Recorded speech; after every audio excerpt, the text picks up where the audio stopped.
Hello friends, welcome to my channel Sushant Chess Spice. Today we are at the next topic, that is the Bishop Endgames. We are at the ninth lesson of our topic. We are already into the discussion of bad bishop, and today we will see one defensive technique which we call fortress. Fortress concept is used in any endgame. The idea is we try to block opponent's entry into our position, that is usually the king or a minor piece, whichever endgame is there, that piece is not allowed to enter into our territory, or even if the entry is given, then the damage cannot be caused much. Let's get started with this position. This is actual game position, and we have got a very interesting analysis based on the concept of fortress. If white plays here, it is a white to play position, and we are going to understand how black is able to create fortress if white goes wrong slightly also. A look at the position and we can say that black is suffering a bit because his pawn on d5 is weak, it's isolated, and king d4 will immediately put pressure on d5. We discussed in the previous bishop endgame that the defending bishop has to be very careful and it can be put into a zugzwang where it is only stuck and the attacking bishop can change its path at its will. The defending bishop has to keep on holding the pawn. And the second problem here is the doubled pawn. When after, if we see kb4, kb5 happens successfully, then the pawns will become weak. Luckily for black, these pawns are still not on b5 and b6 square right now. Means kb4 doesn't attack b5 instantly. So at least that is a good thing about the position. But this position is clearly inferior and it is actually winning for white. But if white plays and hurries, he plays the move kd4, then he allows black to build a fortress, and the fortress happens in a slightly unusual manner. Black instantly plays b5. The point is, he is going to fix the pawns on b5 and b6, and the d pawn remains on d5. So what will happen is the king's entry to the c5 square is denied, and the pawn b5 and d5 both cannot be attacked by the bishop from common square. So the common square is only c4 and it's not possible to play the bishop there. Last time we discussed how the bishop was able to attack two pawns at a time and we were able to put the opponent in a zugzwang.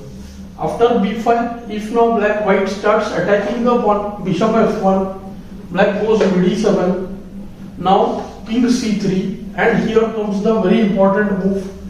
Otherwise, black will suffer if kb4 is allowed. So king c5, b4 check forcing the king away, kd6, and white gets his king back to d4. Now it looks like things are not at all good. But we see that from here on, white is unable to improve his position because whenever we attack d5, black has the option of going bishop e6. Do note that playing bishop c6 is also an option if the bishop has place on this diagonal. So to that end we can say after bishop g2, bishop c6, and now f5 or h4, whatever is played, black can just wait with b6 with b7. And we will see that white is unable to improve because the main point of getting e4, that is not successful, and the game will be drawn. But at this point I want to show one more concept why this fortress thing is very important. Let's say the black bishop remains on e6 and white is able to get bd3, be8, bishop b1, bd7, bishop a2, and attack the pawn on d5. See, normally we saw bishop c6 is good enough to hold, but suppose we have to play b6, then also we see that in this particular case it is possible to hold the game because playing e4 right now doesn't help. Just d, bishop e6, ke6, we see that the king is not getting any entry, and whenever we played the bishop moves, black would have always played b6. So after, let's say here 4 de, be6, ke6, ke4, there was again b6 for black. So white has to ultimately play f5, and when we see that after bf7 e4 nothing is happened, there is no damage caused, because we see that the pawn would be lost, right? But here black can just play b6, and after bishop d5,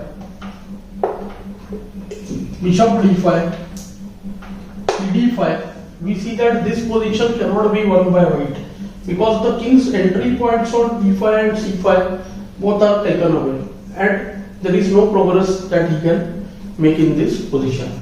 Another scenario that I want to bring to your notice is that suppose when white was playing bishop b1, bishop a2 and all that, black's bishop remains on f7, he plays b6, white gets e4. In this kind of situation also, black can play the move h5. Here the point is very simple. After gh5, bh5, black is ready to sacrifice the pawn on d5, and we see that even though the pawn is lost, black just keeps his bishop on e8, doesn't give the b pawn, and we see that even this position is a one of fortress where playing e5 is not successful, king moves away, then black king reaches e5, h4, h5 doesn't help, and this position is also drawn. We will come to this case which is more detailed, and we will see what white has to do in order to win this game. But sometimes, like here king d4, which looked very obvious at first, was allowing black to fix the pawn on b5 and still manage to hold the position. I hope you are finding these lessons useful.